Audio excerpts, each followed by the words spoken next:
Hello, and welcome to episode 39 of The Magnetic Life. I'm your host, Emily Elliot, and I'm here today with Kelsey Reidl. She's a top-rated marketing coach who helps online entrepreneurs, coaches, and small biz owners achieve their marketing and business goals through coaching, mentorship, and training. She also nudges them to be a little bit more adventurous with their marketing strategies because that is where big leaps happen. When she's not taking the small business marketing world by storm, you'll likely find Kelsey adventuring on her mountain bike, paddleboarding down the river in her backyard, or traveling with her amazing husband. Welcome, Kelsey. I'm so excited to be here, Emily. Thank you for having me. This is just, the most fun because Kelsey and I actually already get to work together. And I feel like we have this like ocean flow where it just feels so easy and light. And, I think that's been something I've been searching for my whole life is to work with someone where it feels that easy. And that to me is just a signal or a light or a guide that I'm in alignment in my life, that some people like you are just showing up at my energetic doorstep. So I don't even know if I've ever said that to you out loud. So I'm like, why not right now? Well, I very much echo that sentiment. And it's so funny because I feel like for the first 30 years or so of my life, I thought that everything had to feel hard in order for me to be successful or me to be worthy. So unless I suffered through a workout or unless I worked a 9-hour day, I didn't deem myself as like somebody who was accomplished that day. And so I love hearing you talk about that from the moment you and I met, it felt easy. And I've been trying to lean into this feeling that you don't have to push all of the time in order to have an amazing business and a incredible life that I adore. And that sometimes things can be easy. Yes, there is still so much groundwork to be done and being very confident in who you are and what you do and all the basics. But then when you stay strong in that state, things can actually be easy as Yes. forming a partnership and then just rolling with it and knowing that, when you work with somebody who meets your energy, it does just unfold as it will. Mic drop already. We can end the podcast there. That's the best example of the magnetic life ever. It's like when you are in a state, everything is just energy. And I had the same belief as you. I drove myself to the ground. I got the worst adrenal fatigue burnout.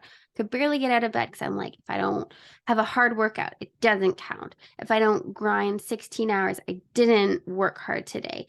And that belief is literally a byproduct of the Industrial Revolution when everything was handmade. And now that we're online and, we literally can transcend time, money, and energy, it's like we don't need that belief anymore. And we start being able to lean into the energetics of yin and yang. So do just enough work and then lean back and attract and start to see how that pulsation is actually where the magic happens. It's funny because I also think that living in a big city, I lived in Toronto for 10 years, it almost amplified my belief that I had to push and work hard because you see that modeled to you in larger cities. And especially if you live downtown, you see that at the crack of dawn, the gyms, like the high intensity interval studios are packed and everybody's there, and then they shower and then they rush to get their breakfast at a smoothie shop, and then they rush to work and they're in back-to-back meetings, and then they rush to their after work social. And so I'm in this phase now that I've moved to a different town where I'm almost like rewiring what it means to have a successful Monday to Friday. Yes. And yeah, I think it's all part of the joy of life and learning about what makes you tick during different chapters of your life. There's definitely part of me that in my 20s, I loved the hustle and like I really did thrive. But, entering into my 30s, my mid 30s now, I feel very differently. And it's important to almost like pay attention to your body and your physiology that's talking to you and just honor those cues versus feeling Yes. like I have to do it the way I've always done it in order to get the same results, because I don't think that's true. Yeah, and you're bringing up a good point. Like everything in life is kind of like a chapter. So it could be like a Mm. week, a day, a season, like truly a reason, a season, or a lifetime. So really identifying like what worked then might not work now, and just being able to kind of adapt, right? Like the more adaptable we are, it really helps serve our life and business. So I think that's a really excellent story. Absolutely. And I just love the word adapt too. I think if you're Yeah. unwilling to adapt or evolve, especially if you're a business owner, then you're almost missing the point of Yeah. what this whole journey is about. Yeah, totally. So let's lead in to that little pathway there. How long have you been an entrepreneur? So, I guess officially, I've been an entrepreneur or someone who started as what I would call self employed. I left the corporate world 7 years ago because I just felt like every time I walked into the office building, I was a shell of myself. I had all these creative ideas, typical entrepreneur that Mm, wants to like brainstorm. And I worked in marketing. So I was like, I have this idea for this cool new platform called Instagram. And I just remember my boss at the time, he always would respond with, yeah, that sounds all right, but, but and then he would insert his idea. And Mhm. I think the fact that that crushed my soul was the biggest indication that I was meant to take a leap and go do it on my own. So I started my own business as a freelancer 7 years ago. But even if I rewind back, like I do think I've had that entrepreneurial spirit my whole life.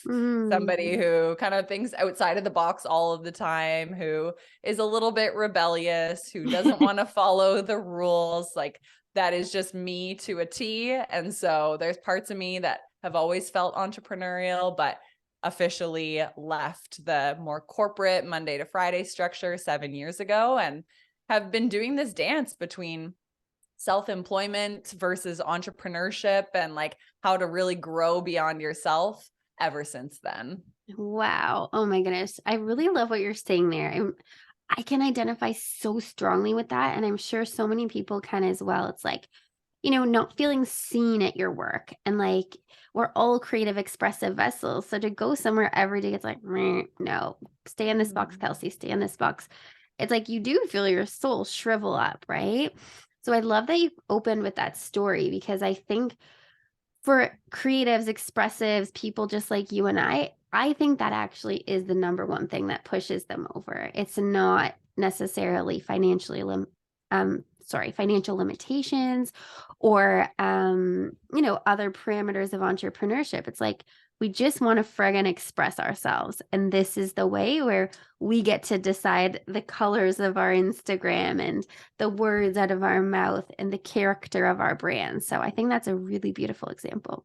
And I do think that starting a business can potentially be the biggest creative, Mm-hmm. self-expressive project of your life. We don't often look at business that way. We think, oh, I'll go do a pottery class if I don't Mm-hmm. feel like I'm expressing my creativity, or I need to pick up more like artistic hobbies. But truly, the way that you can build a business in the century that we live in is like you can creatively express. Mm-hmm. People will be attracted to the brand that you build, whether that's using your voice or using Mm-hmm. video or using amazing graphics that you made on Canva or choosing a logo that you want to plaster all over the posters that you're going to put up in your local Starbucks.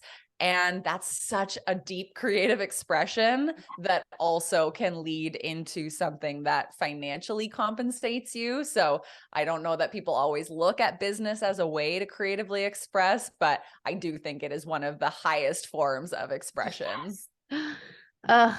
And I mean, you know, you're so great at this. Like when I go on your account and you can go on and right away get a feel for who Kelsey is. And, you know, for people who are feeling scared or on the fence with entrepreneurship right now, it's like sometimes I feel like the more we can express and be seen, the more confidence we gain. But sometimes you Mhm. just have to take that first step and trust that on the other side, something more beautiful awaits. Because it's a hard time of life when you have a boss that doesn't see you and colleagues you don't get along with. So if you haven't looked at Kelsey's profile, go take a look. She does a beautiful job of like, I don't know, it's light, it's energetic, it's inspiring. So you certainly took that problem and made it into a beautiful solution. So I really love that story. And I'd love to know, okay, so we'll transport back. You just were quitting your job, leaving the industry you knew. What did you think being an entrepreneur would be like? That is such an interesting question because I actually don't think I imagined so much about what it would be like, because I was living in more of that darker state of I really just don't like my current reality. And Mm. so anything would be better than this. So even though I had never felt what it was like to run a business, or I had never, sat in an energy of like, what would it feel like? Or who am I going to become? Like, to me, none of that was top of mind. It was, something feels so wrong about the way I'm dressing, the way I'm Mm. acting. And it was almost like I was just trying to pull away from the negative versus move towards the positive.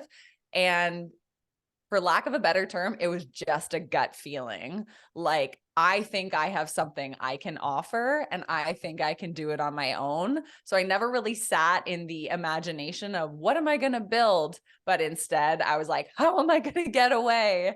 And I Yeah. just put my head down and I was like, let's see what happens. And obviously, I had to Mm. mitigate risk in so many ways. I took on 3 extra part-time jobs and made sure that I was financially sound, but I knew I was willing to take a bet on myself and just see how this journey of employing yourself would go.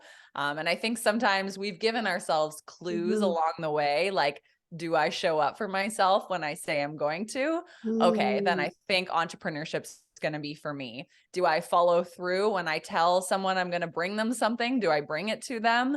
Okay, then I think entrepreneurship's going to be for me. Have I ever been able to make $1 out of something? Yes. Okay, I think entrepreneurship's going to be for me. So I think I Yeah. had like given myself maybe some clues. And I think anybody who leaps into running a business, you have been proving to yourself in many ways, many shapes, many forms that you can do this. And that's why you feel that tiny moment of comfort to say, I'm doing it. I love that you kind of had this little checklist, and I actually think those are really cool little check mark questions you gave yourself. I haven't heard anything like that before, and I really love that. And you also touch on something else that comes up a lot for a lot of people, probably in your world as well as with me with the mindset and success coaching, is how did you know? Because you just said, I did the part-time thing, launched my dreamy career, and you eventually got to where you wanted to go. So what was that tipping point or that balance point where you knew like smell you later part-time jobs? Mm. Oh, yeah. I feel as though there may have been a bunch of catalysts, but I'll focus on one. So at the time, I was building my online course, which is called the Visionary Method. I was teaching fitness classes at 2 different studios downtown Toronto. I was freelancing for a bunch of clients who needed social media marketing support. And I also had a network marketing business. So when I say all that, some people are probably like, what the heck? Like, how do you possibly do all of that and do it well? And it got to a point where I simply wasn't doing it all well. And Mm, I was out of the house from 6 a.m. until 10 p.m. every day. And I started to forget things. Like, when you're just so busy and you just drop the ball on yeah, something. for sure. And so I think the catalyst moment for me was I started dropping the ball on things and thinking, why am I not doing very well? Or why did I forget to follow up with this client? Or how did I show up late for my fitness class? And my first Mhm. inclination was, I think I need to ask for help or hire a Mm, coach, because I couldn't find clarity in what I was doing. I was doing it all. I knew I was good at it all, but was I great at it all? I don't mm, know. I don't think you can be great when you're spread so thin. yeah, yeah. So the big catalyst moment for me, I think, was I hired a business coach who I found on Pinterest. And the moment I got on a discovery call with her, even though she lived in North Dakota and she was in a totally different phase of life than I was, I just felt like a connection with her. And I just thought, okay, like I'm going to spend the money and work with her. I'd never hired a business coach in my life. And one of the first exercises that we went through was really auditing your time and what was producing results, and also aligning that with what are your goals for the next 10 years.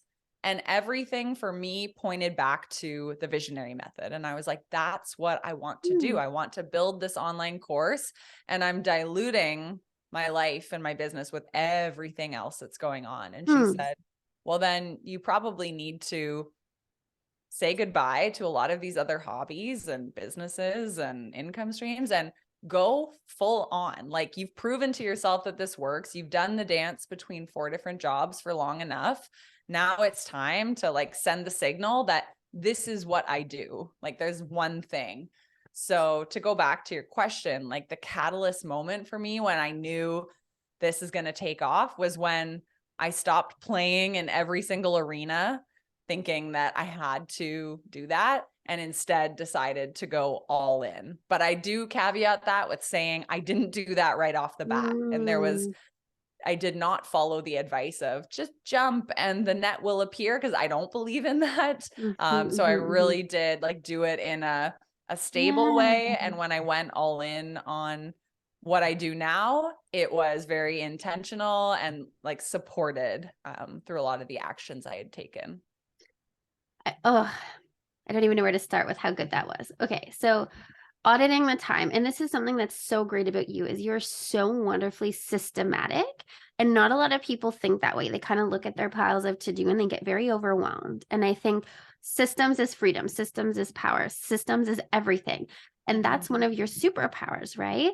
So even just being able to look at that and be like, okay, wow, whatever, I'm spending 10 hours a week on network marketing and getting $80. Not worth it, right? And so I think sometimes entrepreneurs need to reach out for support and help and guidance and coaches and programs, because, you know, we don't go out and like fix our car, and we don't go out and do our own dental repair. But then we think with marketing or mindset and other things, we should just know, and we don't, right? So there's a bit of a shift here in our psychology. And I always laugh, like this is kind of a funny example, is people would go in our DMs as naturopaths or nutritionists, be like, oh, I have eczema and acne, what should I take, right? And in my mind, my first thought was always, I mean, I always see the best in people. So I'm like, okay, they're just looking for help. Good for them. Yeah. And we wouldn't just walk to our local bread maker and be like, can I have 4 loaves of sourdough for free, please? Like, we just wouldn't, right? So this is about changing our psychology too. Like, you hired the coach, you joined the program, and putting value on these things that we assume should be free. And as soon as that psychology shifted for you, you were able to take a big jump. Whereas if we just keep grinding and, you know, guessing, the results are not going to be as great. So I think that's a wicked story. And yeah, like in a way, maybe it's great for a little bit. You put your toe in everything, and then you were able to identify, this is what I really love. So I don't think it means don't start, like it, we're not saying don't start stuff, because sometimes you really need to feel into, ooh, that feels good, that doesn't feel good. But you then made the choice in a timely manner to decide, let's move forward like this.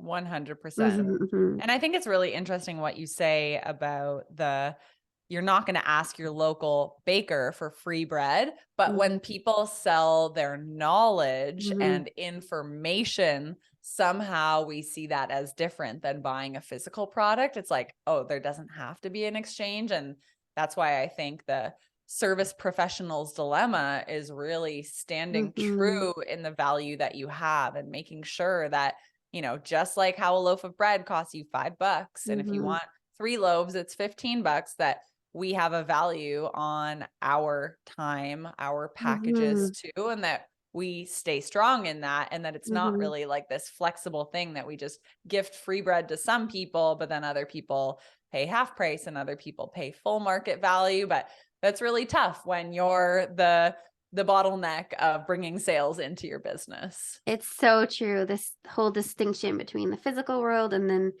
you Yeah. know, we don't print out. Like if I just printed on my Instagram, it's like 5-year naturopathy doctorate, Reiki, yoga, 5 years in the marketing world, NLP, hypnosis. And I just showed people, but Yeah. it's like, I don't know, you're always trying to like handle things with grace and Mm-hmm. also a boundary. That's what I always try and aim for. Cause I think sometimes now that boundaries is kind of this hype word, I Yeah. actually think people can get a little rude and that I never want to be rude. So Yeah. I think it's like, thank you so much for being interested in the work I offer. I offer a 15-minute meet and greet to see if we're a good fit to work together, or point them to a podcast, or there's ways to kind of engage Mm-hmm. in a healthy way. And so I think it's personally, and I love your perspective, that's what I kind of strive for is grace and boundary and grace and boundary, so that it's not just like, I don't do that, period. I'm just like, oof, I'm not sure I want to engage again, right? Mm-hmm, mm-hmm. So Yeah, I yeah. mean, it really is important to assess like what is the energy you want people to feel in your Mm-hmm. presence. Are you open to conversation? Because if you are, and that's a good thing, if you are somebody who gets business based on sharing what you know and how you can help. But if you have this wall up that's like, I'm not open to conversation, I have this boundary where I don't DM people back, then I'm not sure I want to engage in any sort of a relationship, because I don't know if you're going to be Right. like that behind the scenes too. Hey, So, you yeah. just put that in the perfect words. That's exactly what I feel. It's like, don't DM me with an X. I'm like, okay, I get it. And I respect it because people have probably walked the line too Yeah. far. But then you're pushing away people who are genuinely just want a bit of information before deciding, right? So, Mm-hmm. yeah, that is Mm-hmm. a super fascinating topic. Mm-hmm. And then something else that struck me as you were speaking is, was there any like big surprise? Like you got going, you were a year or two into your business. Any surprises about being an entrepreneur? So many surprises or just things that come up that I think you could never predict. The biggest one that might be relevant to your audience is just the constant need, I guess, to wear all of the hats. So I Mm-hmm. think for a lot of professionals and coaches and creatives, when they get into business, we really dream about being able to focus the majority of our time on doing the thing Mm-hmm. and helping the people.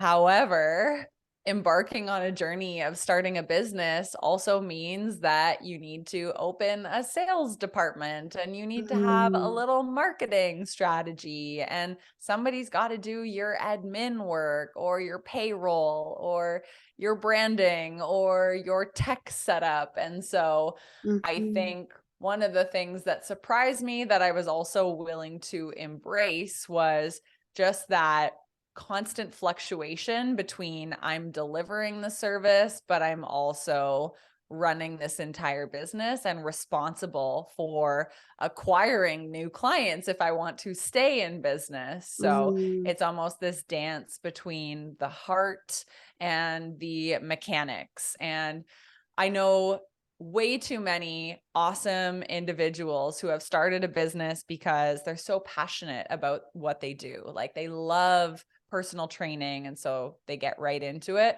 but they don't spend the time on the mechanical piece, which is implementing contracts or having a booking system or collecting payments from clients. And when all of that starts to break down and they're not being paid, and clients cancel 3 minutes before a session Mm-hmm. when they've just traveled across the city, and, when they're outsourcing their marketing to an agency for $5,000 a month and putting themselves in debt only to get zero results, I think we're in this place where we're then missing the other vital piece, which is figuring out the mechanics, really understanding business, and being willing to crack open this whole new topic of business marketing growth that maybe you didn't learn in school, but that is actually a requirement in order to be a successful entrepreneur or somebody who delegates or somebody who does it all themselves? That's so true. You get discouraged fast because you weren't taught the skills. And it's like, how much do I show up here and there? And I know even some entrepreneurs right away in a small business, they're holistic and they'll say, well, I'll just hire marketing out, which I think is a possibility. Though I think when you're offering a holistic service, people do need to see you engage and they do need to see your face. So it's Yeah. a fine line there too between like, I'll just give it to a service industry. And then it's like, there is a bit of a responsibility to at least have your voice be heard and known and seen. Because guess what? If you don't do that, you're probably going to get clients you don't really want. Yeah, So absolutely. Yeah. And balancing I it. think, so many of us were looking for the formula or what Mhm. worked for you. But, I could tell you that I have a friend who makes, say, 5 million a year and he has zero Instagram presence. So if I Hmm. tell you that, you're going to assume that the secret is outside of Instagram. But then, in a few moments, I might tell you a story, and these are both true, about a girlfriend of mine who has no email list, no website. She only shows up on Instagram, and she also makes 5 million a year. So now you're having complete conflicting information about what works for Mm, service providers to be successful in their marketing strategy. And so that's where it comes back to you and testing and understanding where the data shows that you're able to connect with clients and build relationships.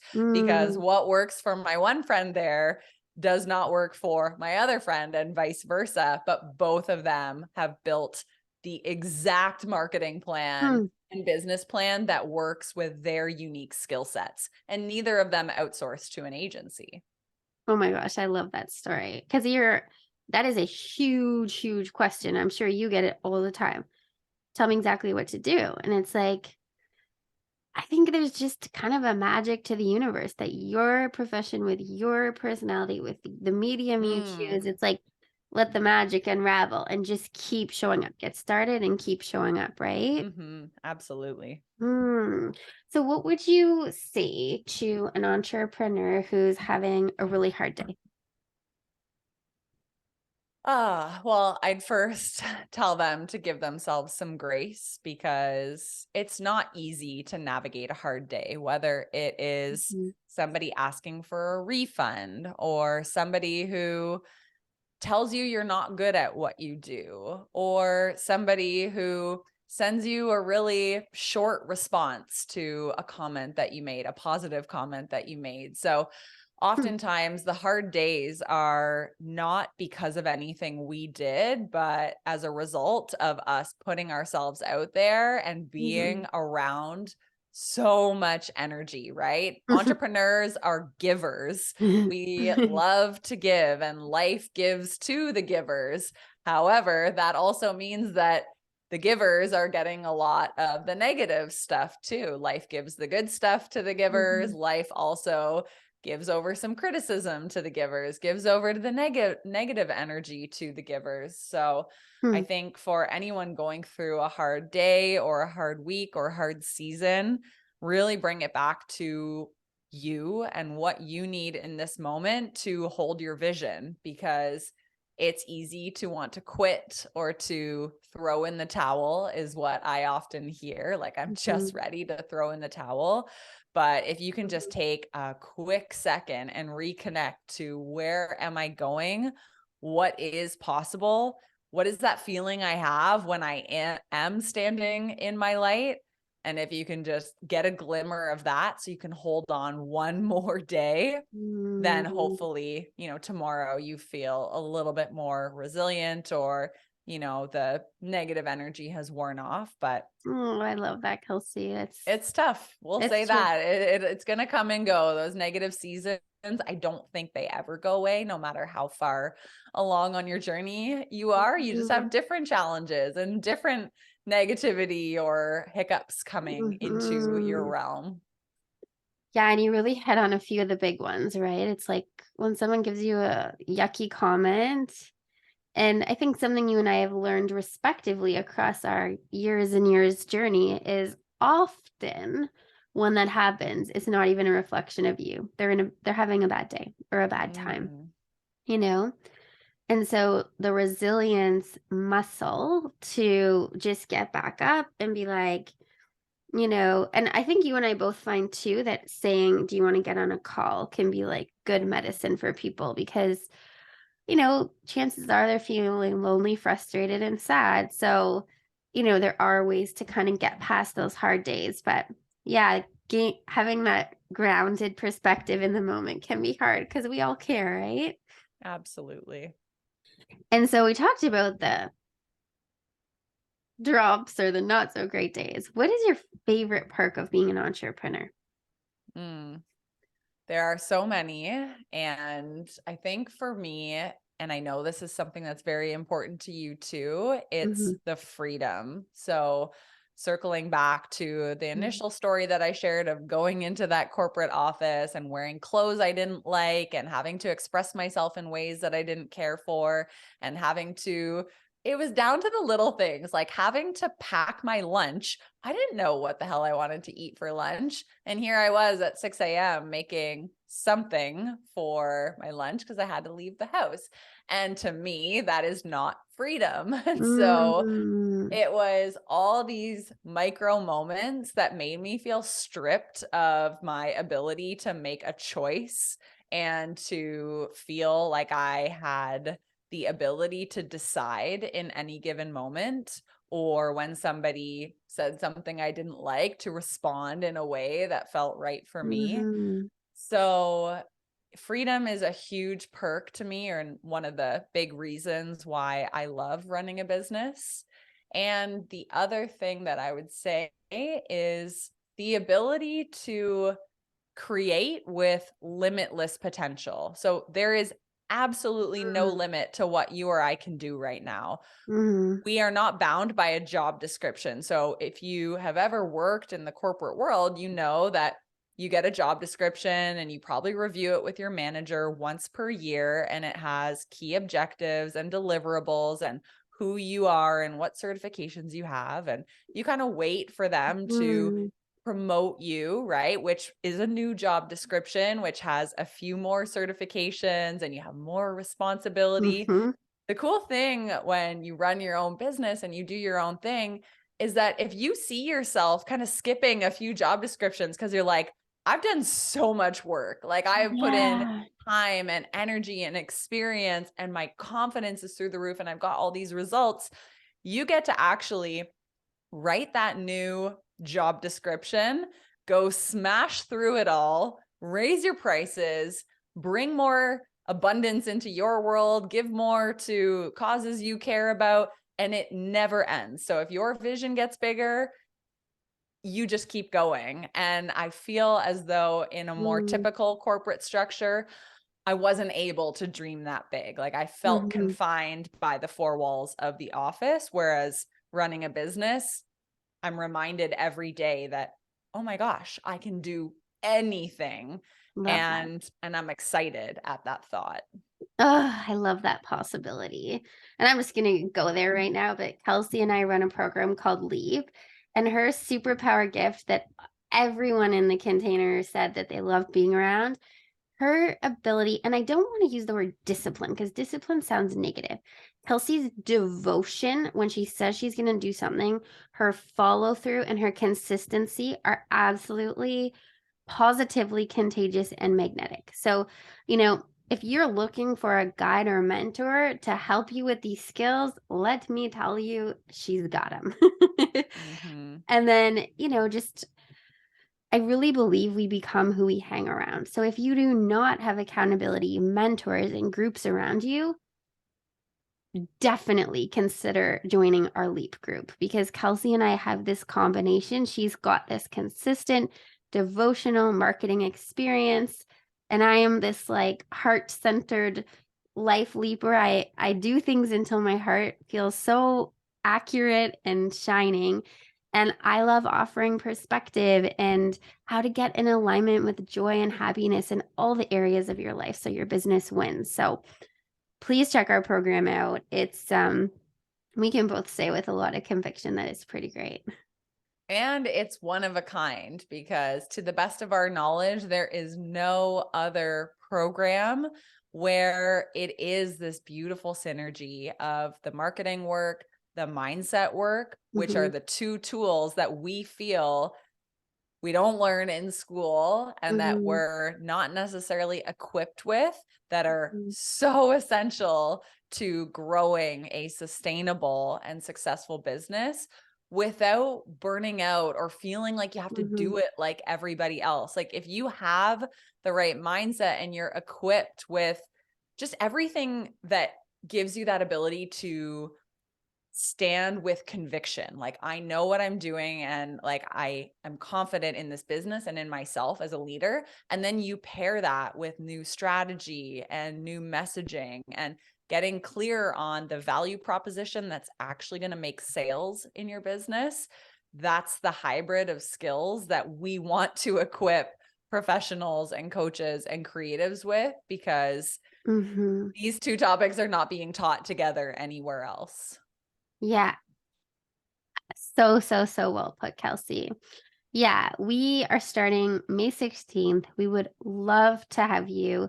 There's a few things here that we, just to, bring it home, we're going to work on how you send the signal, in Kelsey's words, that we want our business to take off, how to grow your business without burning out, and how to stay with your hands in the beautiful, rich pool of clear marketing plans and consistent mindset to get through those hard days of entrepreneurship. So we would absolutely love to see you inside. DM one of us and we can send you more information. And Kelsey, let's wrap up today with the question: what makes someone magnetic? I knew you were going to ask this question, and I still got a little nervous when I heard it. I think something I've been thinking a lot about lately is the word charisma, and not so much what we might think when we hear that word, because we might think someone who's eccentric or really bubbly or super positive, but charisma can also have a calmness and a certainty and just a very present energy. And the only way I can really put this is, you know how sometimes, let's use Instagram as an example, sometimes you stumble on somebody's Instagram stories and you watch all 10 segments till the end and you're like, oh, I might follow this person. But then sometimes you land on somebody's stories and you watch one and you're just not really sure, not interested right now. Sometimes this can be boiled down to somebody's charisma. It's the way in which they stand in their own unique brilliance, and they have some sort of quality that makes you attracted to their energy. And to use your word, they are magnetic. And so some people say you are born with charisma, but a lot of people say you actually build charisma through life experiences and engaging with the world around you. And I really do think that those who are actively engaging in the world around them, who are present, they have a higher degree of charisma, and that makes them so magnetic, but it's really hard to put a pulse on. Oh, that's so good. Standing in their unique brilliance. And I think that's so beautifully put. And the more we can do that, the more we can attract people around us who are doing the same, right? No masks, no facades, just this is me. And then I forgot to tell you this when you were talking about showing up at work the way you didn't want. When I like hit my peak of hating my agency marketing job, this one day I was wearing a skirt and a shirt and I had heels in the back of my car. And my act of rebellion that day was I wore cowboy boots into the office just for no reason. I'm like, I don't feel like wearing heels. And everyone was looking at my feet so weird. And I'm like, what's my look today? The biggest act of rebellion in corporate culture is wearing cowboy boots, for sure.